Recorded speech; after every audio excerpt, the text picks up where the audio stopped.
आज की कहानी जादुई दीपक। एक समय की बात है।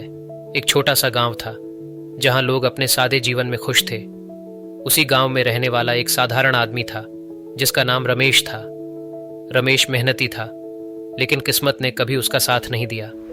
उसकी उम्र 30 के करीब थी और उसकी छोटी सी दुकान में बस इतना ही होता था कि वह अपने परिवार का पेट भर सके।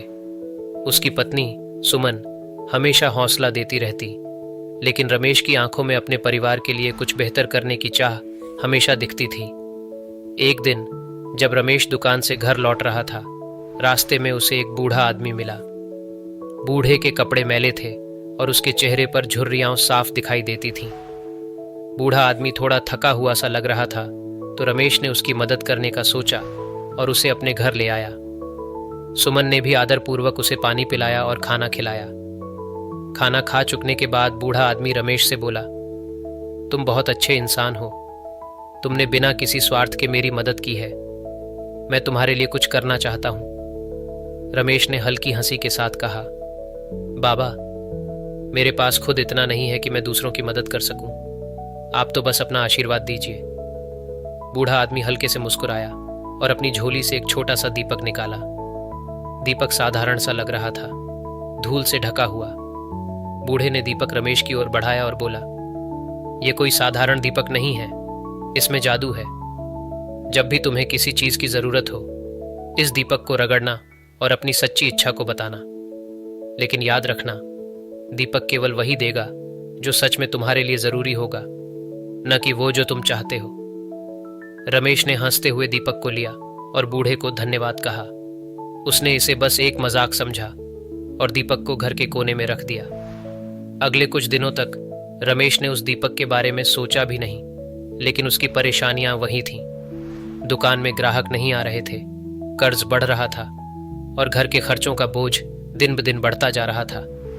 एक रात जब रमेश बहुत परेशान था, उसने अचानक उस दीपक की ओर देखा। वह सोच में पड़ गया, क्या पता यह सच में काम करे। उसने दीपक उठाया, उसकी धूल साफ की और उसे रगड़ा। अचानक से एक हल्की सी चमक उठी और रमेश ने सुना, जैसे कोई धीमी आवाज में उससे पूछ रहा हो, क्या इच्छा है तुम्हारी? रमेश एक पल के लिए रुका, फिर उसने कहा, मुझे बहुत सारा पैसा चाहिए ताकि मेरी सारी परेशानियां खत्म हो जाएं। आवाज ने उत्तर दिया, पैसा तुम्हारी असली जरूरत नहीं है। सोचो, तुम्हें सच में क्या चाहिए? रमेश ने गहरी सांस ली और सोचा। फिर उसने कहा, मुझे एक मौका चाहिए, बस इतना कि मैं अपनी मेहनत से कुछ कर सकूं। अचानक से रमेश को महसूस हुआ कि उसके भीतर एक नई ऊर्जा आ गई है।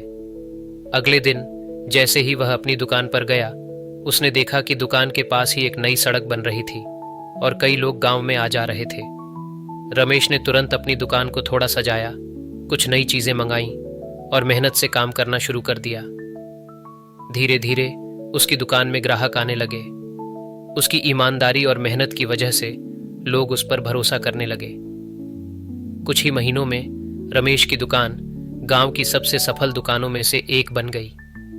वह अब अपने परिवार को आराम से पाल सकता था और धीरे धीरे उसने अपने कर्ज भी चुका दिए। वह समझ गया था कि असली जादू किसी दीपक में नहीं, बल्कि उसकी खुद की मेहनत और सच्ची इच्छाओं में था।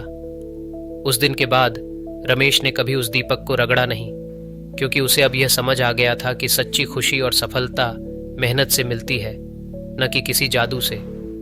कहानी सुनाने वाला बूढ़ा आदमी कौन था, ये रमेश कभी नहीं जान पाया, लेकिन उसने जिंदगी के उस सबक को हमेशा याद रखा। अगर आपको यह कहानी अच्छी लगी हो तो इसे लाइक करें और अपने मित्रों के साथ जरूर शेयर करें। और भी इसी तरह की अच्छी और प्रेरणादायक कहानियों के लिए आपसे निवेदन है कि आप हमारे चैनल को सब्सक्राइब करें। मिलते हैं अगली कहानी के साथ, तब तक के लिए अपना ख्याल रखें। धन्यवाद।